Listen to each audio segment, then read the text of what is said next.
एक डॉलर करीब 80 इंडियन रुपए के बराबर। इंडियन रुपए की वैल्यू पिछले कुछ दिनों से बहुत तेजी से गिरी है, या हम ये भी कह सकते हैं कि पिछले कुछ दिनों में डॉलर की वैल्यू ज्यादा ही बढ़ गई है, क्योंकि अप्रैल 2022 में एक डॉलर की इंडियन मार्केट में वैल्यू 75 रुपए थी और पाकिस्तानी वैल्यू 186 पाकिस्तानी रुपए थी। जबकि आज इस वीडियो में इंडिया में एक डॉलर की कीमत करीब 80 रुपए और पाकिस्तान में इसकी कीमत करीब 216 पाकिस्तानी रुपए, जिसका मतलब ये हुआ कि डॉलर ज्यादा मजबूत हुआ है, ना कि रुपए की वैल्यू गिरी है। लेकिन हाल ही में आरबीआई यानी रिजर्व बैंक ऑफ इंडिया ने कुछ ऐसा किया है कि अब डॉलर की तूती वर्ल्ड मार्केट से बहुत जल्द खत्म हो सकती है। और मैं ऐसा इसलिए कह रहा हूं क्योंकि इंडियन कंपनीज अब डॉलर्स की जगह डायरेक्टली इंडियन रुपीस से इंटरनेशनल ट्रेड कर पाएगी। आरबीआई का प्लान सक्सेसफुल अगर हुआ तो इंडियन रुपये की वैल्यू आसमान छू सकती है। लेकिन आरबीआई का पूरा प्लान क्या है और कैसे आरबीआई रुपए के इस फॉल को रोकने में कामयाब होगी, इन सभी सवालों के जवाब जानने के लिए बने रहिए वीडियो के अंत तक। 11 जुलाई 2022 ये वो दिन था जब आरबीआई ने एक बहुत बड़ा डिसीजन लेते हुए इंटरनेशनल ट्रेड के लिए इंडियन रुपये में पेमेंट को अलाउ कर दिया। यानी Indian companies of foreign trade, जिसे हम नॉर्मली इंपोर्ट या एक्सपोर्ट के नाम से जानते हैं, उसके लिए डायरेक्टली रुपये में पेमेंट कर सकते हैं। अब काफी सारे लोगों के मन में सवाल आ रहा होगा कि इससे पहले ट्रेडर्स किस तरह किस करेंसी में करते थे। तो आपको बता दें कि आरबीआई के इस डिसीजन से पहले सभी इंडियन ट्रेडर्स इंटरनेशनल ट्रेड के लिए रुपये में नहीं बल्कि यूएस डॉलर्स का यूज करते थे, क्योंकि यूएस डॉलर्स एक ऐसी करेंसी है जिसे सभी कंट्रीज में एक्सेप्ट किया जाता है और दुनिया के किसी भी कोने में से दूसरी करेंसी से बेहद आसानी से एक्सचेंज किया जा सकता है।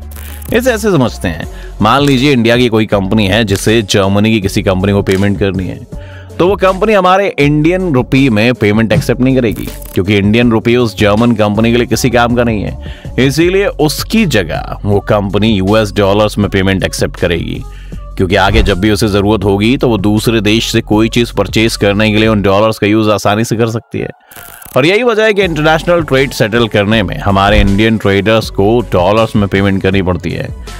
लेकिन डॉलर्स तो डॉलर है भैया, ये चौरसिया पान भंडार पे तो मिलते नहीं है। इसीलिए इंडियन ट्रेडर्स को अपने इंडियन रुपए के बदले में डॉलर्स खरीदने पड़ते हैं, जो कि सिर्फ और सिर्फ इंटरनेशनल फॉरेक्स मार्केट से लिए जा सकते हैं। और इस काम के लिए उन्हें एक अच्छा खासा एक्सचेंज टैक्स भी चुकाना पड़ता है, तब कहीं जाकर उन डॉलर्स के जरिए इंटरनेशनल पेमेंट सेटल किया जाता है। ये तो बात हुई उस मेथड की जो अभी तक चलता आ रहा था। अब बात करते हैं उस नए मैकेनिज्म की जो आरबीआई के इस डिसीजन के बाद शुरू होगा। असल में अब हमें नेशनल ट्रेड के लिए डॉलर या किसी दूसरी विदेशी करेंसी की जरूरत नहीं पड़ेगी, और ये पॉसिबल हो पाएगा नॉस्ट्रो और वेस्ट्रो अकाउंट्स के जरिए। ये ट्रांजैक्शन एक्चुअली पॉसिबल कैसे होगी, उसे समझने से पहले हमें नॉस्ट्रो एंड वेस्ट्रो अकाउंट्स के बारे में भी जान लेना चाहिए। बेसिकली दोस्तों, नॉस्ट्रो एंड वेस्ट्रो दो अलग अलग बैंकिंग टर्म्स हैं जिनको आमतौर पर इंटरनेशनल ट्रेड में यूज होने वाले बैंक अकाउंट को डिस्क्राइब करने के लिए किया जाता है। नॉस्ट्रो और वेस्ट्रो लैटिन लैंग्वेजेस के दो वर्ड हैं जिनका मतलब होता है हमारा और आपका। फॉर एग्जाम्पल, अब अपने पर्सपेक्टिव से देखें तो किसी विदेशी बैंक में अपना अकाउंट ओपन करके अगर हम अपना पैसा उसमें डालते हैं तो हमारे लिए नॉस्ट्रो अकाउंट होता है, मतलब हमारा अकाउंट। वहीं उस दूसरी कंट्री के नजरिए से वही सेम अकाउंट उनके लिए वेस्ट्रो बन जाता है। अब हम इसके ट्रांजैक्शन को एक सिंपल एग्जांपल की मदद से समझते हैं, जिससे आपके सारे डाउट्स क्लियर हो जाएंगे। मान लेते हैं कि इंडिया जर्मनी के साथ कोई ट्रेड करता है और इस मैकेनिज्म के अकॉर्डिंग इंडिया जर्मनी के किसी बैंक में अपना एक अकाउंट ओपन कर लेगा। सिमिलरली जर्मनी भी इंडिया के किसी बैंक में अपना एक अकाउंट ओपन करेगा। अब इन अकाउंट से फायदा ये होगा कि अगर हम जर्मनी से कोई भी चीज खरीदते हैं तो हमें उसकी पेमेंट करने के लिए अपने इंडियन रुपीस को डॉलर्स में कन्वर्ट नहीं करना पड़ेगा, बल्कि हम अपने सभी ट्रेड इन अकाउंट से डायरेक्टली इंडियन रुपये में ही कर पाएंगे, जहां जर्मनी हमारे इंडियन रुपये को अपने पास उस अकाउंट में जमा करके रखेगा। और इन फ्यूचर जब भी उसे इंडिया से कोई चीज परचेज करनी होगी तो वो उसी सेम इंडियन करेंसी से हमारे देश के वेस्ट्रो अकाउंट से इजीली ट्रेड कर लेगा। एक सवाल जो अब यहाँ आपके मन में आ रहा होगा कि पहले वाले मेथड यानी डॉलर से ट्रेड करने में ऐसी क्या प्रॉब्लम थी कि आरबीआई को इतना बड़ा स्टेप लेना पड़ा, और इस नए पेमेंट सिस्टम में ऐसे क्या बेनिफिट्स हैं जो हमारी करेंसी के लिए गेम चेंजर साबित हो सकते हैं। असल में आरबीआई के इस मूव के पीछे बहुत से रीजंस हैं। इसमें सबसे पहला रीजन है रुपए के फॉल को रोकना और उसे एक स्टेबल करेंसी बनाना। दरअसल होता क्या है कि जब भी हम कोई इंटरनेशनल ट्रांजैक्शन के लिए अपने इंडियन रुपए के बदले में डॉलर को परचेज करते हैं तो उससे हमारे रुपए की वैल्यू डाउन हो जाती है और डॉलर की वैल्यू अप हो जाती है। और ये रुपये का फॉल एक बहुत बड़ा रीजन है। इसलिए आरबीआई ने एक ऐसा स्टेप लिया है जिससे ना तो हमें रुपए को डॉलर में चेंज करना पड़ेगा और ना ही इसके लिए हमें कोई एक्सचेंज फीस देनी होगी, और इससे हमारी करेंसी अपने आप स्टेबल हो जाएगी। इसके अलावा आरबीआई के इस डिसीजन के पीछे दूसरा बड़ा रीजन है टाइमिंग। जैसा कि हम सभी जानते हैं कि पिछले 5 महीनों में रूस और यूक्रेन के बीच वॉर चल रहा है, और इस वॉर की वजह से अमेरिका ने वेस्टर्न कंट्रीज के साथ मिलकर रूस पर कई सारे सैंक्शंस लगा दिए हैं, जिसके चलते रूस अब चाहकर भी इंटरनेशनल ट्रेड के लिए यूएस डॉलर्स का यूज नहीं कर सकता।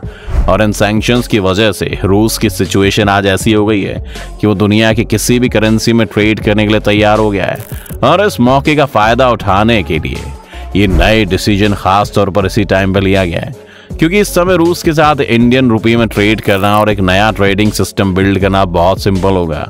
साथ ही इस नए ट्रेडिंग सिस्टम की वजह से इंटरनेशनल ट्रेड में रुपये का सर्कुलेशन बढ़ेगा, जो अल्टीमेटली हमारी करेंसी के लिए बहुत ही ज्यादा फायदेमंद होगा। इस डिसीजन के पीछे तीसरा बड़ा रीजन है यूएस का अपने डॉलर की पावर का बार बार मिसयूज करना। जैसा कि हमने आपको शुरुआत में बताया था कि डॉलर्स को दुनिया में इजीली एक्सेप्ट किया जाता है। साथ ही दुनिया का सबसे बड़ा पेमेंट सिस्टम स्विफ्ट भी अमेरिका के पास ही है।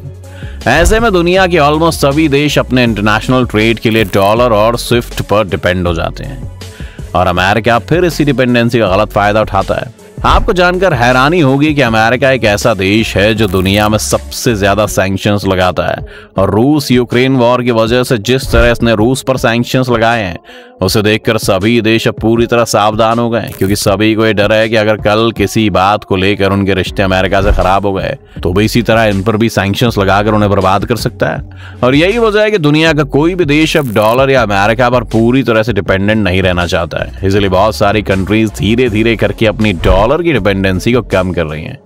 वैसे पहले भी कई बार डॉलर्स के खिलाफ इस तरह के ट्रेंड चल चुके हैं। यहाँ तक कि कई साल पहले रूस और चीन अपना एक ऑल्टरनेटिव भी डेवलप कर चुके हैं, और पिछले 2 दशक के आंकड़ों से पता चलता है कि ग्लोबल सेंट्रल बैंक्स के अंदर डॉलर्स की हिस्सेदारी करीब 10% कम हो गई है। इसी बात का फायदा उठाने के लिए आरबीआई ने डायरेक्टली रुपये में ट्रेड करने का डिसीजन लिया है, क्योंकि डॉलर को अपोज करने वाली कंट्रीज को भारत आसानी से रुपये में ट्रेड करने के लिए मना सकता है। अगर ऐसा हुआ तो हमारे इंडियन रुपी दूसरे देशों के फॉरेन रिजर्व तक पहुंच जाएगी, जो कि हमारी करेंसी को बचाने के लिए बहुत ही ज्यादा जरूरी है। हालांकि सिर्फ तभी पॉसिबल हो सकता है जब इंडिया सिर्फ रूस ही नहीं बल्कि कई सारे देशों को कन्विंस करके उनके साथ एक बड़े लेवल पर रुपये में ट्रेड करना शुरू कर दे। अब दोस्तों, इंडिया अपने इस प्लान में शामिल करने के लिए कितने देशों को कन्विंस कर पाता है, ये पूरी तरह हमारी गवर्नमेंट और हमारे इंटरनेशनल रिलेशंस पर डिपेंड करेगा। इसके अलावा इंडिया अगर खुद को एक ऐसी कंडीशन में लाना चाहता है जहां दुनिया के सभी देश सामने आकर हमारे साथ रुपये में ट्रेड करें, तो इसके लिए हमें चीन की तरह दुनिया का एक मैन्युफैक्चरिंग जायंट बनना होगा, जो कि 1 या 2 साल में होना पॉसिबल नहीं है। खैर, आरबीआई ने स्टेप तो बढ़ा लिया है, लेकिन देखना ये होगा कि उनकी ये कोशिश किस हद तक कामयाब होगी। वैसे आपको क्या लगता है कि इंडियन रुपये आने वाले कितने सालों में डॉलर्स को पछाड़ देगी? कमेंट्स में बताएं। वीडियो अगर पसंद आए तो इसे शेयर करें और चैनल को सब्सक्राइब करना ना भूलें।